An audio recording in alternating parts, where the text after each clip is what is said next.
Makadi makasimba here tinokuchingamidzai zvekare muchirongwa chedu Beyond the Surface, muchirongwa matinobata nyaya dzakasiyana-siyana. Muchirongwa chedu sezita kuti Beyond hatibate zvinhu zinyekenyeke kana kuti panonzi pasurface pachirungu tinodzikisa gejo. We go an extra mile kuda kuona nekuongorora nekuita tsvagiridzo kuti zvinhu zvinombofamba sei, zvakamira sei uye zviri kuenda nekupi. Muchirongwa chapfuura takabata nyaya spirituality. Nyaya spirituality inyaya iri complex yekuti vazhinji havanyatsonzwisisa nyaya dzechinamato, nyaya dzechivanhu kuti dzinopesana nekusangana papi. Mukaona kuti takataura zvakawanda, tikataura nyaya yana komanda dzekuti vachidefine kuti spirituality chi uye kuti chinonzi religion chi zvakapatsanuka papi uye zvinosangana papi. Saka muzuva ranhasi tiri kuita continuation nekuti nyaya yacho yakati kurei, yakapamhama. Saka tichabata zvizere. Nhasi toda kunyanyorerekera kune anonzi maforeign kana kuti maimported spirits. Vamwe vanovati manjuzu, akasiyana-siyana. Manjuzu imwe type yacho, but ndo yatoda kunyanyobata nezvayo muzuva ranhasi. But tichidwella more on the spirituality side. Hatida kubata nyaya dzereligion nekuti takadzibvuraudza mupfukira pera. Commander, welcome to the show. Thank you, Baba. Saka nhasi zvakare tine ivo hatisi kuda kuti muvaone vanenge vari muzvinafundo. Tina mutumwa tinokuchingamidzai kunyange musiri kuvaona, but varipo muchawanza vachitaura. Mutumwa tinokuchingamidzai. Tinotenda. Right. Tisingapedze nguva. Right. Tombotanga namutumwa. Mutumwa vhiki rapfuura toda kuti mumbotipo imi muono wenyu panhau yespirituality kuti munoinzwisisa nemhando ipi. What do you understand by the term spirituality? Chimbotipewo definition yenyu yespirituality. Kana tichitsanangura nenyaya yezvinhu zvemweya kana kuti spirituality, takutaura pamusoro penyika inorarama iri kunze kwenyika yezvinobatika. Okay. Iri nyika inogona kudefinwa neuyo ane chemweya chakapuwa naShe, icho chakaberekwa kubva mumweya, nekuti ndicho chinogona kudefina zvemweya. Mangopa maita straight to the point. Alright, mutumwa, nhasi tine nyaya, ndisandaiisa kuna komanda, tine nyaya dzemanjuzu, nyaya idzi dzatekeshera munyika yedu yeZimbabwe, ende ndikaona kuti dzikunyanyetwa nevanhukadzi. Manjuzu sekunzwisa kwenyu chi? Chinonzi manjuzu mweya inorarama iri mumvura. Now, asi mweya iyi inorarama iri mumvura ndoti maringe neBhayibheri shoko raMwari mubhuku raGenesis chapter 1. Bhayibheri rinotsanangura kuti and God commanded the waters to bring forth the living creatures. Zvoti mvura yakatomira pachii chimwari chinotobereka zvipenyu. Noti hakuna chinhu chinogona kubereka zvinhu zvipenyu zvinoonekwa nemeso chisina simba roumwari wachakapuwa. Saka ndinotenda ini kuti mvura yakatomira pachayo yakapuwa rimwe simba roumwari, riro simba rakarimanikidza kuti ribereke zvipenyu, which is the reason inoita kuti tizenge tichizowana zvinhu zvinonzi manjuzu. Iri mweya imwe inogara mumvura ichigamuchira simba kubva kumvura kuti igone pasimba kune ava vanotenda kwairi. Alright. Sekuona kwenyu mweya iyi tingaiti mweya yakanaka here? Munoisa kudivi ripi? Tichibata nechinamato. Ndinoti mweya isina kufanira kuti inamatwe. Okay. Nokuti akafanira kuti anamatwe ndiye akasika zvose. Okay. Saka nawa kunamata chakasikwa neuyo akasika. Ndinoona sokuti unenge wati rasikei. Okay. Alright. Ndikubate ipapo. Kana muchiti kunamata, because vamwe vanoti hatisi kunamata, asi inzira yedu yekuti zvinhu zvedu zvivhurike. Zvangofana nevanhu vanoita zvechivanhu. Vanoti inzira yakangosiyana neyechinamato. Kana kuti chiKristu. chiKristu chinoshandisa Jesu senzira yekusvika kuna musikavanhu. Chivanhu chinoshandisa midzimu kuti tisvitsire kuna musikavanhu. Zvese zvinamato. MaMuslims vanoti tinoshandisawo kana kuti Muhammad. Anditika kuti tisvitswe kuna Allah anoya iye musikavanhu according to I think language inenge yasiyana. Zvinamato zvatinazvo zvakati siyane. Saka toda kunzwisa kuti vanenge vakuzoita zvemanjuzu vanenge vachishandisa chinamato here, tingachiclassify under zvinamato kana kuti urombwa. Imunochisa papi? Ini ndinochisa panzvimbo inofananidza nechinamato. Okay. Pakuti ndosaka vachitenda kumvura vachinopa zvipo zvavanonopa. Zvipo zvichipuhwa kwete kumvura asi zvipuhwa kumweya unogara mumvura. Okay. Zvoreva kuti zvimwe chete nekuchikristu kuti tine zvipo zvatinoenda nazvo tichinopa kuna Kristu Jesu kuburikidza nenzimbo idzo dzatinonyengeterera navanhu vaMwari vatakapuhwa. Saka ndinoti izvo zvinonzi manjuzu chinamato. Asi kwandiri inini nechikonzero chokuti izvo ndiri muKristu ndinoti chinamato chisina umwari, nokuti takafanda kuti tinamate uyo wacho akasika kunyange mweya yacho yavari kunamata, ari iye ari kumusorosoro kudenga, ari iye akasika kunyange mvura yacho inopa upenyu kunyange kumweya yacho. Nombochisa kuna komanda. Ngatibate nyaya yemanjuzu. Imimi muri kuzvinzwisa senyaya dzemanjuzu idzi. Chimbotipa yenyu munzwisiso panyaya yemanjuzu. Manjuzu is a cult. Okay. It's not just a cult. It's a stupid cult. Hamusima kutuka here vanochitenda. No, stupid ingori opposite ya clever.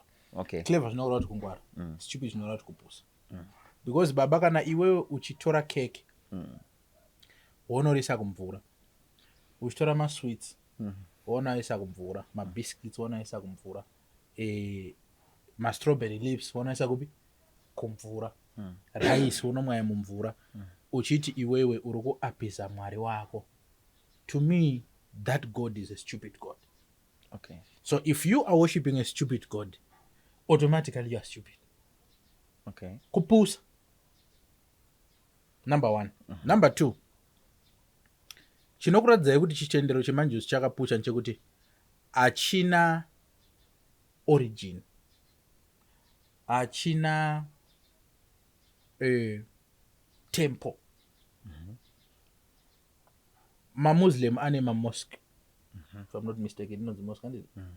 Ma-Kristu tine ma-synagogue nema-temple. Vechivanhu vane madare avo. Ko vemanjuzu vanonamatira kupi? Kumvura. So it's a cult. Havana matiri kumvura. Vanoenda kumvura kuno. Hatisati tamboona service yemanjuzu iso. Inoitwa every time. Chinamato here kana kuti. No, it's a cult. It's not a religion. It's a religion, and a cult. Kana chiti cult tiri kuti isusu iungano yevanhu vari kuungana vachitenda mune a certain system yavanofunga kuti inogona kuvabatsira. Handitika. Komanda vemasovi vanonamatira panze, vemanjuzu vanonamatira kumvura. No, vemanjuzu havanamatiri kumvura. Okay, listen to this. Kusinagogu ndokwatinoenda tichinonamata, tichidzidza about our religion. Yes. Kwatinoti kuchurch. Yes. Kutemple kwanga kusinganamatwi. Kutemple kwanga kuri kwemasacrifice. All right. So kumvura vemanjuzu vanoenda kunopa masacrifice. Havaendi kunonamata. Munzisa. But tiri kuti isusu religion yavo ikana kuti cult yavo vane here pavanounganawo vachidzidzisa next generation about zvemanjuzu zvacho. But ukazvitarisa manje manjuzu ari kutraya kuda kuzviincorporata kuATR. Okay. Because ma-instruction avanenge vachiita vari kuwapiwa nevanenge vachizviti masvikiro kana kuti in'anga dziri kuzviti dzinobhilonga kuATR. Hakusi kuda kusvibisa here zvinamato zvevamwe, because alright, mabata nyaya iyo toda kutoibata futi nyaya yamatobata, because last week takataura nyaya dzeATR. Mukati mimi ATR hamusati mainzwisisa because haina zvinyorwa. Handina kuti handisati ndainzwisisa. Makati haina chinyorwa. Ndakati inonetsa kufollow. 323. Makati yekudhara. Yakudhara, yaexpire. All right. Ndazoisa kuna mutumwa kuti chinamato chino expire here. Chino expire nekuti chauya chinyowana kana kuti chinongo gadziriswa icho hanzi, because kuBhaibheri tinoti kana kuti kuchiKristu tinoti Mwari hachinji zvaari nezuro nhasi nekusingaperi. Handitika. Saka the way atinomunamata yacho inochinja here, because Bhaibheri atiri kushandisa ndiri makare mayezi agoti So, tisati tapo anditika chinamato chinochinja the way abraham yainamata the way yainamatwa namoses the way yainamatwa napaul nethe way yatakunamata zvakasiyana. Chinonzi hachichinji ndimwari because mwari ndo creator. Hava affectwe netime or season. Isusu tiri mamortals tinoaffectwa netime neseason. okay. I'll give you a practical example. Zvakataurika padare remachinda patatiri kuepisode. Kare when people were fasting Yes. vaenda kuwilderness. Ezvino toenda kubasa mofu. Saka tingati tichida kutsanya toenda kuwilderness because tiri kufanira kuzomuka makuseni tichienda kupi kubasa. So already tato alter system of fasting. Hatichai create in isolation. Takuzama kuimanager within the system yatiri kugara. Saka ndakuti inini kuwilderness ndaitonotsanya 3 days dzangu ndisina mvura ndisina chikafu. But because ndiri kuda kuzomukira kubasa kunosimudza simenti ndaakutsanya kubva midnight kusvika na 5 manheru ndozodya because ndikasadaro mangwana handidi kubasa ndofenda. Already principle of fasting yatoaltika. That's a change. But when it comes kunana manjuzu zvananchitaura zveshe handitika manjuzu haana format or systematic method yekunamata kwavo. It's a cult iripo pakuzama kuachieva a result that they did not work for. Iponzi scheme. Alright. Kuenda kung'anga wosvika wobva watariswa ng'anga yebva yati aiwa pane zviri pamuri zvatofana kudi kugadzira. Handitika hapana chiri pauri. In other words ng'anga iri kuona kuti iwewe you are hungry for success.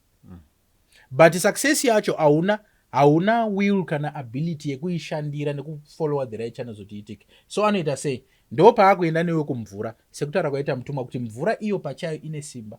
Okay. Handitika rekucreate. Ndo the same mvura yakaporesa namana nemaperembodzi. Ndo the same mvura yatinobhabhatidzwa nayo. You understand?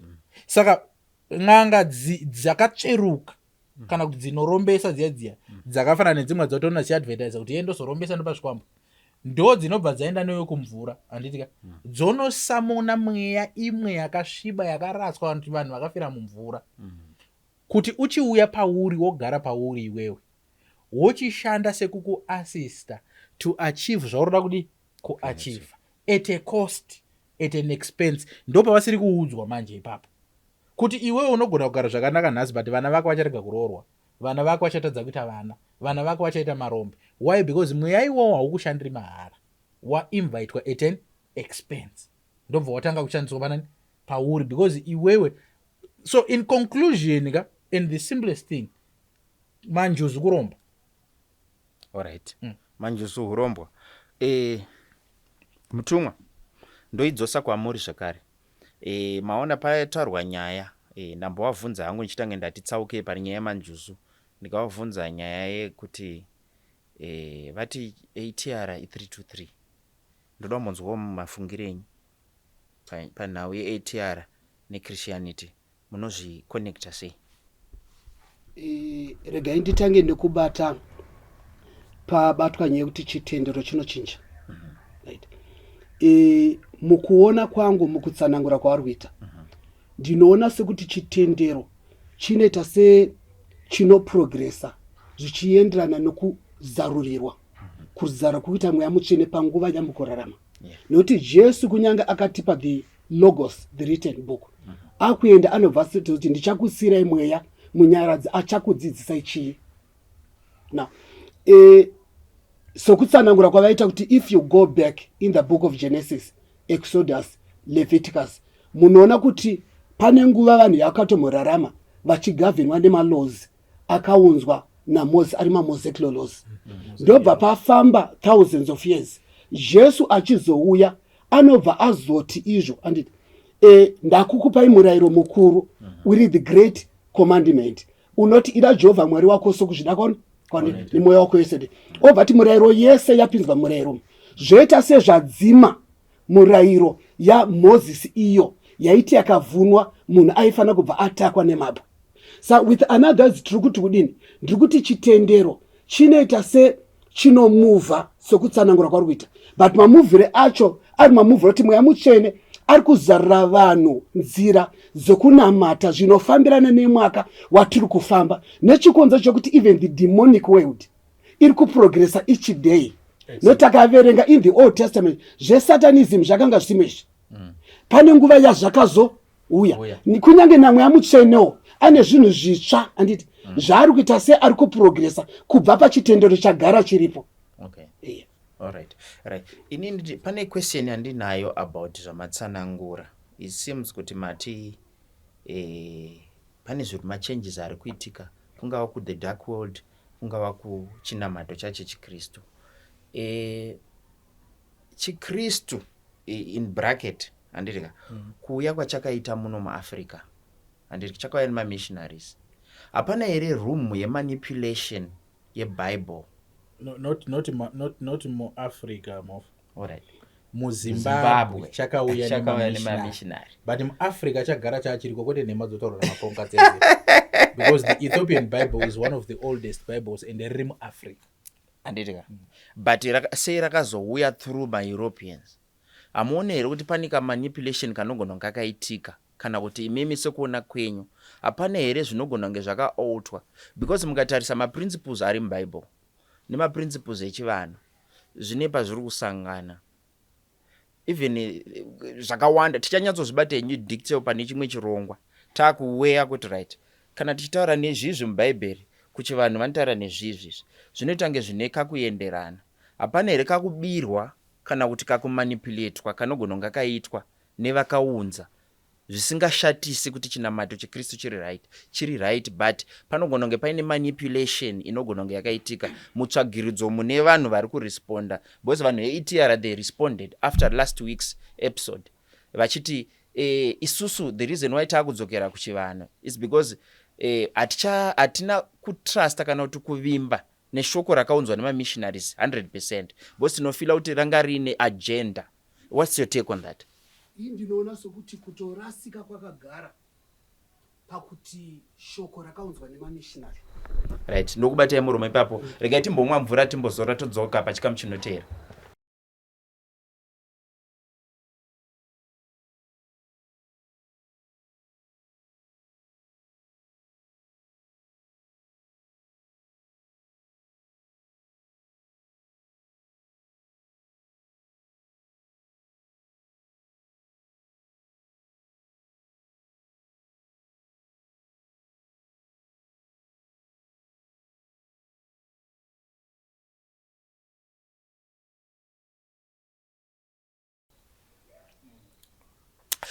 Tinokuchingamidzai muchikamu chipiri muchirongwa chedu Beyond the Surface. Patabva pachikamu chekutanga tatichitaura pane mubvunzo wandapa kuna mutumwa kuti panhau yeshoko raMwari kana kuti Bible hapana here kakushereketwa kakaitwa nevanhu vakariunza. Mutumwa yangu nchibva mapindura ipapo mamandichekesera. Right. Chekutanga Bible kasana yeBible tuanye a Jewish culture, mune a Jewish culture irimo. Ndoko rakatangira. Yes. And wakabata a Jewish culture ne an African culture. Ine pa zvinondo rakunoti gejeka. But it's unfortunately kuti vangera rakatira kuya kwa Africa. Arina kuya ne maJewish akaya ne vachena. Yes. Bari vakatanga kuri gamuchira. Isatati gamuchira. Alright. Vakuya naro vane zvinhu zvavakauya vakatakura ende vakaisa culture yavo kumashure. Alright. Now, zviri izvo zvakaita taite sevane alter some certain things zvirimo. Asi zvisingareve izvo kuti shoko kana kuti evangeli racho parakauya rakanga rakaipa, chinogona kuipa muverenge weshoko racho. Alright. Petakauya nako. Alright. Because mataura muri kuita ndikunzwa pane umwe akapa mharidzo yapfuura mumwe muprofita achiti pane mabhuku asina kuiswa mushoko akabviswa nekuti aitanga aisapota isu veganda dema.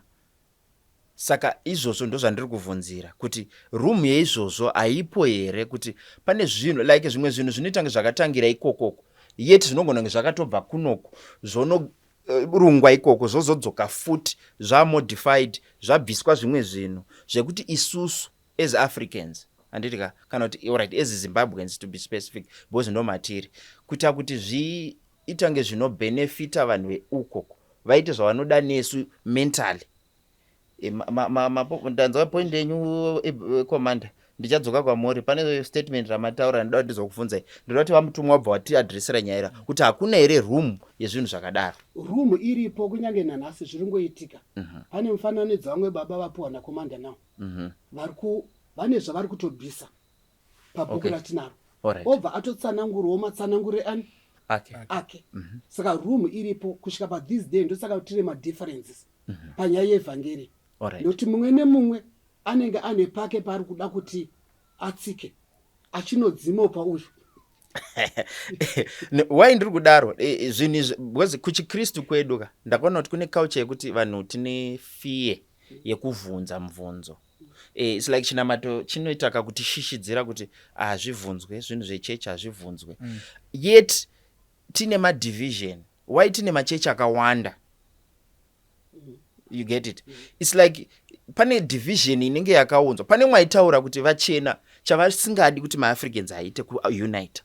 Ende mukatoona kuti machechi edu afa akaunite because iri kufamba neyayo message. Of course vamwe vanogona kuti isusu takaitwa maapostoli, isusu takaitwa maprofita, isusu takaitwa chii, but izvozvo hazvichinji chechi. Itai kaupostori, uprofita nechimuri mugungano rimwe chete. Dai tichingoziva kuti kune chechi yaMwari yekuchitungwiza, chechi yaMwari yekudomboshava, chechi yaMwari yekuborodheo. But yese ichechi yaMwari hakuna kunzi ini isire zvakati isire zvakati. Hapana here kaelement kedivision kanenge kakaiswa because mukatata chimuslim it's one. Right. Chakatonza division mof. If you go back in the Bible from the book of Acts, varume vakatanga makereke. Hakuna aizoti yangu inonzi mutumwa ministry. Yes. Vaiti vakapinda in each city. Vaibva vati iyi kereke ndeyekuvakorinti. Yes. Iyi kereke ndeyekuvaroma. Iyi kereke ndeyekupi. Asi division yakazoya panyaya tiri kutaura kuti pane vamwe vakazonzwa kuti isusu tinoda kubata papi apa. Chabatwa nauyu pamwe ina nditenderani nacho chemadherezi marefu ichi kana chevhudzi refu ichi. Ndobva ati isusu kwedu hatitende izvi. Stoda ino mazuda. Now, vhangeri roro ndobva ratofamba panguva inoi. Ndobva vatoona vakatoritenda vakatobvuma kuti ava vari wrong. Zviri zvimwe chete kunyange navachena pavakangouya. Saka haisi nyaya yakangogumira kuvachena. Even pa this day, this is the reason yaita kuti makereke ange achiwana inyaya yemadisagreement of the same Bible riripo. Saka muri kubvumirana neni kakuti pane division iripo. Ndikutenderana neni. Right. Command, what's your take? Okay. Number one, there is no manipulation on the Bible. Scripture manipulation, it takes a lot of work. Okay. Because remember, these are scrolls that were compiled. Dzakatorwa dzikaiswa in different places. Which means unenge uchifana kunoba mascroll iwawo wanyora wochinja woisa zvako woita sei. So Bible rakafanana nepfuti. Pfuti tikaipa chidumo navasendeke vanonoroba. Pfuti tikaipa mupurisa anoprotecta vanhu. Okay. Kana musoja anoprotecta chi vanhu. So like Mtumwa said, it's not about the word. It's about the people that were carrying the word. Okay. You can use the word for anything. All right. You can use the word to manipulate people. In our generation, we have preachers who are manipulating people. Okay. Using the word. We have politicians who are lying and manipulating people using the Bible. So Bible iro pacharo arina problem. Pane varungu vakatoritenga because kuti vatozouya naro anditika vanga vatoritenda vatoona kuti mariri mune zvinodi zvinoshanda. Problem yandinayo nevanhu vanoti hanzi varungu ava vakatishandisira bhaibheri, hamufani kutenda mubhaibheri because varungu vakatishandisira bhaibheri kuti pusisa. Vanhu ivava vagara vakatopusa. Because ukaona imimi muchibvuma kuti makapusiswa nekuda kwebhaibheri, zvoro kuti magara mamakadi makapusa. Inini I believe kuti Africans are the most wisest people. Because from civilization, we are speaking of Egypt. Bhaibheri racho rakazara Egypt. Egypt haisi kuEurope. Egypt iri muAfrica. Bhaibheri rakazara Ethiopia. Ethiopia haisi kuEurope. Iri muAfrica. The Queen of Sheba was not from Europe. She was from Africa. There are many examples of Africans vari muBhaibheri. The Ethiopian eunuch was not from, he was from Africa. So nyaya inodzoka pane zvandakataura last episode kuti muafrica maive nevatengesi vakatengesa vamwe vavo kuma-europeans. Excuse me, that was the fact. Okay. Anditika? Saka haisi nyaya yekunzi hey, bhaibheri rakashata rakazouya nevarungu. Bhaibheri harina kushata, shoko harina kushata. And on the same context yeBible, baba, we don't measure on the written word, we measure on the practical world, the word of power. Kuti kana bhaibheri rakati iro vanorwara vakauya kwamuri mukavaturika maoko mukavadira mafuta vachapora, iwe woita izvozvo vopora, then it works. Mazvona tichiri kuita here zvemafuta mazwana ati mati zvinhu zviri kuivhovha here izvozvo taakuita method ipi yekuti vanhu vapora? Deliverance haina method manje. Tosaka muchiona kuti Jesu umwe akangomuti sumuka ufambe, umwe akapfira pasi akamuisa madhaka mumaziso. Deliverance haina format pese, inongoitwa chero. Ndikaravisa t-shirt yangu ndototi kumunhu pfeka upore, andopora, because the carrier of power is me. kuvakurova mandare nekarati kudhimoni zviri kwere? Dziya ingori theatrics to attract attention. Alright, let me give you an example. Jesu anoti achibva kufasting anosvika kukumbira Peter kupinda mubhoti make kuti aparidzire vanhu. Vanhu vai vanga vakamirira hove. Mabhoti aiuya ese kwasara mashoma, but hapana angauya nehove. Jesu oparidzira vanhu opedza ozopinda mubhoti yaPeter kuti handei kandai maneti uku. Angaudzwa nani kuti hove dziri ipapo? Kana kuti iye ndiye angaudza hove idzodzo dziinde ipapo? Kuti iye achief go yaida kudi kwachief. Animashona. Saka ndinogona kuti dhimoni ndorikava, so hazvina basa zvezvo, ndogona ngoridzinga chero ndakamira, but ndiri kuitirei? Ndiri kuziva audience yakanditarisa kuti inodei. Saka unoita zvinoenderana neaudience kuti inoda zvinhu zvizvi. Yes, zvinoenderana nechi ndeye comedy. Which takes me to the second point about Christianity. Christianity is the only religion that allows you to worship God within the perimeters of your culture. Muslim, it's an Arabic culture. African tradition ATR, it's an African culture. It's a religion based on culture. Yemo Africa. Hinduism, it's a religion based on culture yeku East. Same as Buddhism, Shintoism. These are cultures, these are religions. Okay, these are cultures that have been upgraded to become religions. But Christianity is the only religion that allows you kuti uri mu African anombera vatezvara, anobvisa rora, anobvisa chiredzwa, but still uri mu Kristu. Same kuti uri mu culture yeku Asia, you can become a Christian. So Christian is the only religion that is not governed by culture, but which inclusively brings in everyone from different cultures. Inonzi napo, to the Romans, I became a Roman. To the Jews, I became a Jew. Airo ndikasvika kumaJudha ndinoita zvemaculture yemaJudha, but ndichinamata Kristu. You get the sense? Problem yakuitika ndeye vanhu varoda kutraya religion yakagadzirwa from culture, varoda kucompare religion yakagadzirwa from culture to Christianity. Zvakatosiyana. That is one thing chinoita kuti Christianity ive superior above every other religion, because you cannot practice ATR anditika ku Jewish culture, because watowinza two culture akasiyana woda kuachieve something, it won't happen. But you can become a Christian uri muJew, you can become a Christian uri mu African. You get the sense? So Christianity ndiyo yega religion inoku allow to operate within the perimeters of your culture. And mazon. Okay. Right. Then division. Ndanyora basi mataura. Division. Ini ndinototenda kuti division is God's plan and God's purpose. Because Mwari akatoona kuti human beings at a certain level, if they are all fully united and there is an area yekuti whoever leads them is corrupt, it means humanity to go against God, just like what they did on the Tower of Babel. Dei Mwari akaona division yakashata, aide akangouraya Nimrod leader wavo. But haana kudaro, akadivide vanhu, akavapa different languages. which takes me back to the point anandichitaura kuti culture haidzimwe but religion inounifyiwa. So I can be a muzezuru wa Kristu, muzulu wa Kristu, mujapanese wa Kristu, muchinese wa Kristu. We are all different in our own ways, but yet we are united in Christ. So I can be Anglican, I can be Catholic, I can be AFM, I can be SWAT. Tine church, it's an organization governed by doctrine with the influence of culture in it as well. Chinoita kuti vamwe vati hadiri kupfeka matrausi culture andinazvona. Saka at that same point tiri kuti isusu within our different doctrines and culture chinongozoti unite chuno one ndikristu.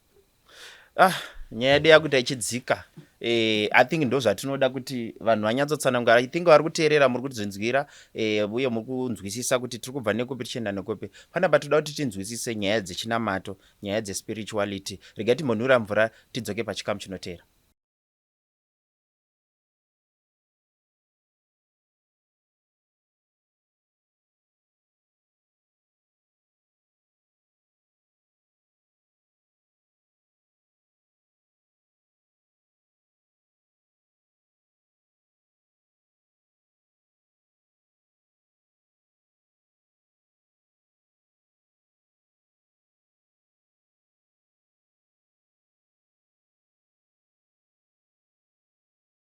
Tinokushingamidzai muchikamu chedu chekugumisira inova our third and final segment yechirongwa chedu Beyond the Surface, umo matinokurukura nyaya dzakasiyana-siyana tichidzikisa gejo. We go an extra mile kuda kutsvagurudza kana kuti kuda kuona kuti zvii zvaiitika zvakaitirwei uye zviri kuenda nekupi. Hatingobati nyaya pasurface asi tinoenda beyond the surface.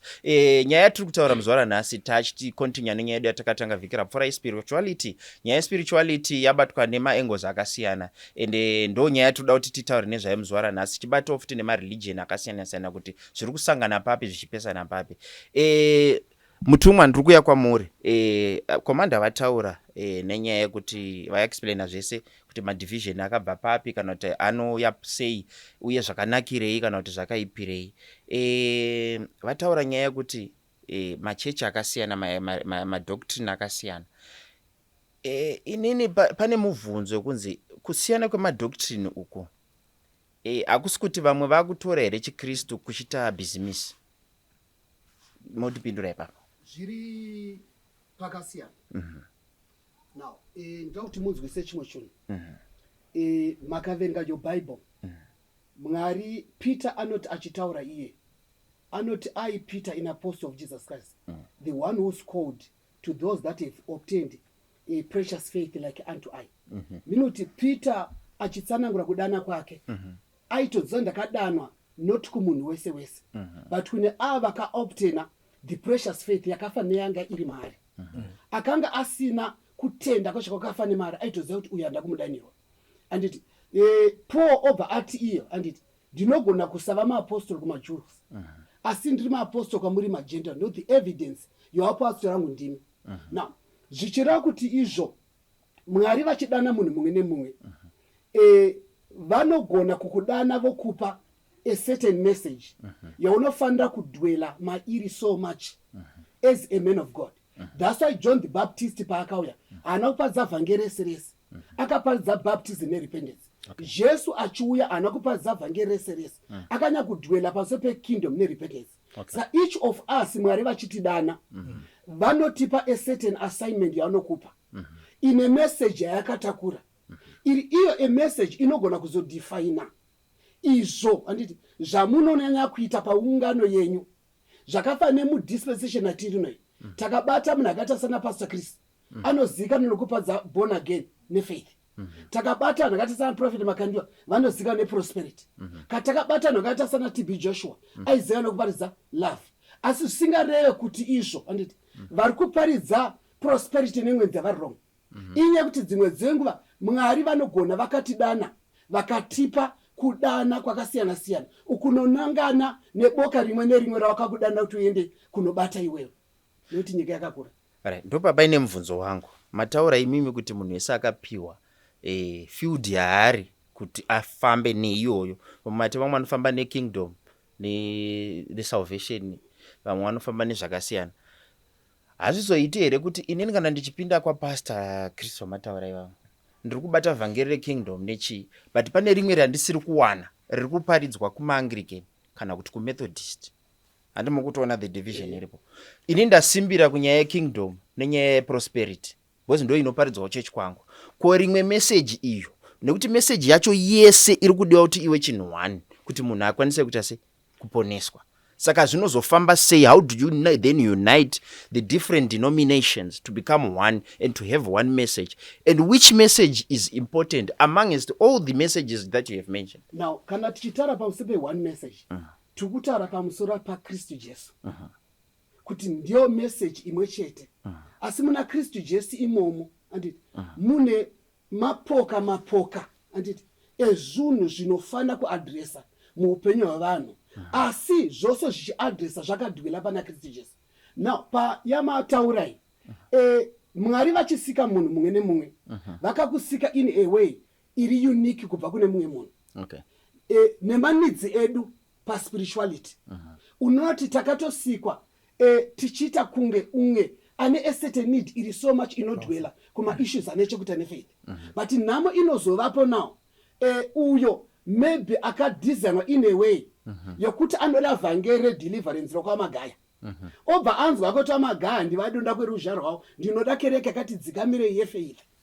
Nhamo yake inozovapo pakuti pakupedzisira ari iye Kristu ari message yekupedzisira anogona kutadza kuonekwa muupenyu hwake neavo vari panyika nereflection yeupenyu hwake. All right. Zviri kuita zvichidzika. Commander, so manza zvataura mutumwa, ndida kuti mundipindure the same question. so taura namutumwa is 100% correct. But ndoda kubata paissue ine chekuita nemubvunzo nevanhu vakawanda wekunzi nyaya dzemari nechechi, kuti people are turning church into a business. Kutotadzisa vanhu kubvisa mari kuchechi itori satanism. Munhu anotoregedzesa vanhu kuti vabvise, munhu iyeye agenda yake ndeyekuti vanhu ivavo vatoparara. There is a fact that people don't understand. Life is spiritual. The spiritual world, it's a world of transactions. Blood being the highest currency in the spirit world, because ndo rinosenga life. Ndosaka muri kuona kuti tine makesi akafanana neari kuitika kuNorton, kuti munhu anourawa obviswa maziso, obviswa maprivate parts. And we have been having these cases kubva chikura isusu kwaive nainzi madushura. Kunzi businessmen vakati apo mukavaona tizai because vanobata vana. Nyaya yemakombi yakanetsa. Why? Because life is spiritual, it's all about sacrifices. Yes. Do you understand kuti muBhayibheri anyone who had an encounter with the supernatural aito request. Manoa nemukadzi wake vanoto requesta kungirozi kuti chititenderai tinotora offering tuyetidi tikupei. Gideon anoto requesta kuti chinditenderai ndinotora chibayiro changu ndiendidi ndikupei. Anditika? Mwari samasimba ose vanotopa mwana wavo Kristu as a sacrifice. You understand? Giving is the ultimate currency in the realm of the spirit. Saka uchaona kuti iwewe chinoita kuti zvinhu zvekung'anga kana kuti zvinhu zveku, and I want people to get this. Ng'anga asi muroi. Kune varoi neng'anga zvakasiyana. Kune ng'anga dzinoroya, kune maprofits anodi antoroya. Chinoita kuti zvinhu zvekung'anga zviite kunge zvinokurumidza kuproduce results than zvekuchechi inyaya yevhangeri rakafanana neiro riri remapastors and prophets of doom ana Satan anoparidzira vanhu against giving.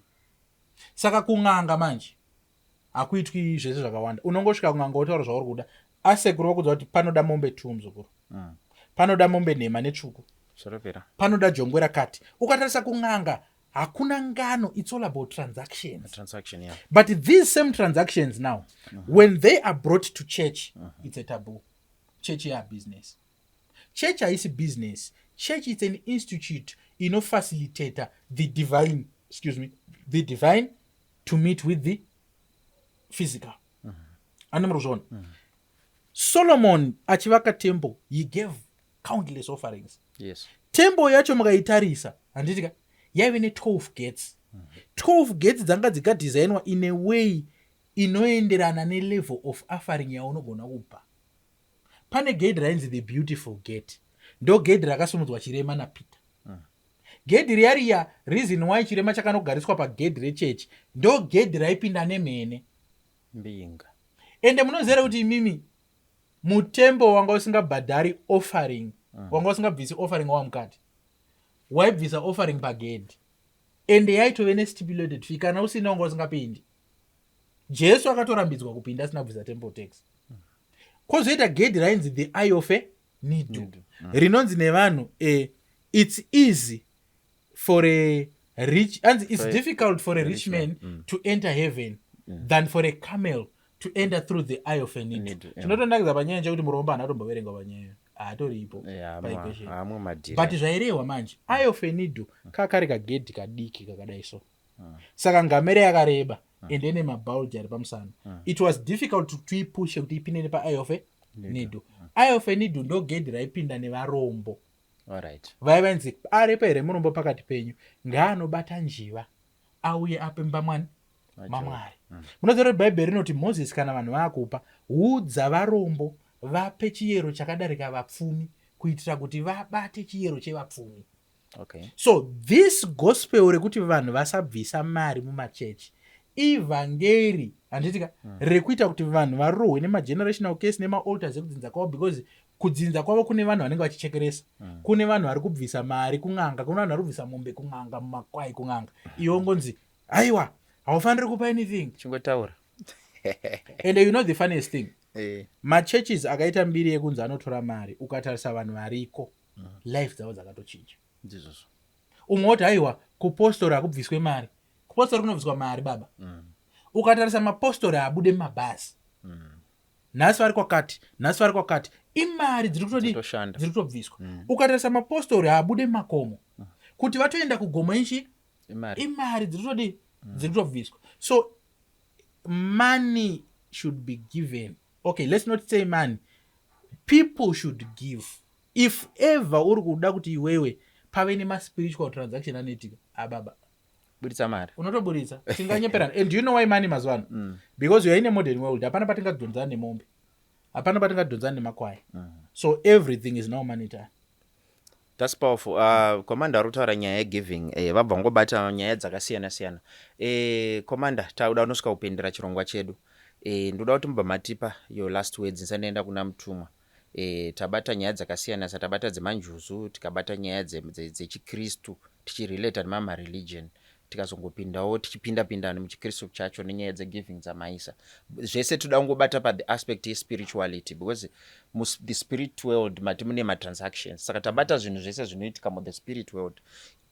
Donzo renyaya dzedu ispirituality. Saka zvese zvatadiscussa zvinozongosangana paspirituality papo, kuti pane maprinciples espirituality. Tinoti mba mangosummarize muchitongodza vanhu tichivharira chirongwa kuti spirituality mune izvi neizvi neizvi. Ndo andaenda kuna mutumwa tatavharisa chirongwa chedu. Then vari kuteerera I know kuti mune questions vamwe vakatonditumira mamwe, rambai muchitumira mubvunzo yaminayo maererano nenyaya idzi, because ticharamba tichiita maepisodes akasiyana tichipindawo mune dzimwe nyaya. Chibva matipa mashoko enyu ekupedzisira Commander.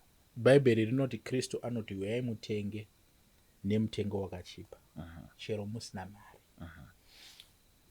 Uyai mutenge nemutengo wakachipa chero musina mari. Izvozvo zvinofanira kuudza kuti chinotenga haisi mari chete. Isusu takatengwa neropa raKristu. Handitika? Isusu kuti achibve Kristu tiri kutengesa chi? We are giving our souls. We have sold our souls to Christ. That's a fact. So you can sell your soul to Christ or you can sell your soul to the devil. Ndoroti vanhu vazive kuti amuna chinhu chemahara mumweya. Ukanopfugama pana madzibaba, not that I have anything against ana madzibaba, you know I have friends ana madzibaba.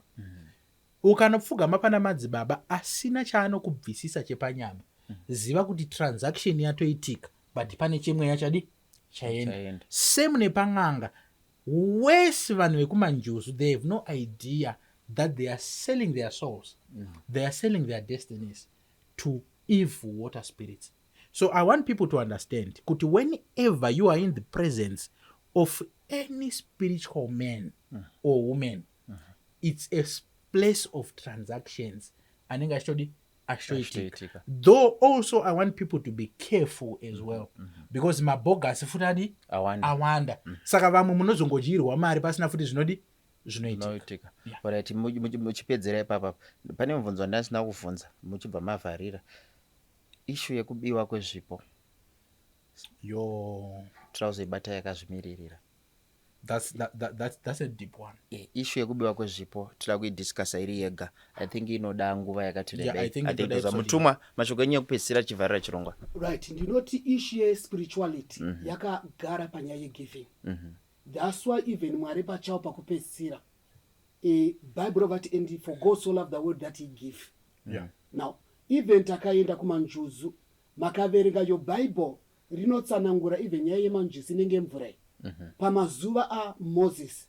Bible rotsanangura pamusoro pekuti mwana waFaro aigara mpalace musi wakanonhonga Moses. Bible roonesa wakaenda kuchurch history unoti mwana musikana uya ndo musi waakanga atanga kuenda kumamenzi. Saka muEgypt munhu aiti akatanga kuenda mamenzi aifana kunopa ropa rake as a sacrifice to the god akanga ari mumvura idzodzo, which is the reason kuti kunyange manjuzu vacho ikoko haukwanise kuenda kunoconnecta wogona kufunctiona muspirituality yavanotenda ikoko pasina any element yegiving. Zvimwe chete nekuchibhoyi kana kumasvikiro unofana kutenda nemhamba nefodya zvaunoenda kunodira pasi zvese zvakagara panyaya ine chekuita negiving. Saka spirituality yakabviswa any element yegiving pane pasina spirituality. Mavharisa handisina chimwe chekutaura. At least mabata mapoka ese mabata kuchikristu mabata kuchivanhu mukabata kune even wemamuslim wacho vane chekuita negiving. Mamuslim mukatarisa I think it's every Friday handiti unotovaona vakatounganidza vanhu vachipa. Saka murungozvizira vadi vatariri toda kutenda nevese vanga vakativira vachiteerera chirongwa chedu. Tachitaura nyaya yespirituality but tambonyanya kubata nyaya dzemanjuzu kuti chii chinonzi manjuzu. Vanga vakateerera I think mazinzwira kuti zvii zvine zvichiitika uye munenge muchiitei kune vari kuzviita. I'm sure one or two people vaona zvavanovabatsira kana kuti chavabata. Rambai muchiteerera chirongwa chedu chinonzi Beyond the Surface ndo zita ratakapa chirongwa. Ticharamba tichikupai nyaya dzamusinganyanyounzwa asi dzamuinadzo mupfungwa dzamine mubvunzo. Tichakupindurai podcast atinochiita tichidedza vanhu vakasiyana siyana vanenge vaine ungwaru kana kuti uchenjeri kana kuti vakakomborerwa nezivo rekutsanangura nyaya dzakadaro. Saka from me my name is Zingoni and ndina commander namutumwa. It's a bye bye for now until next time. Cheers.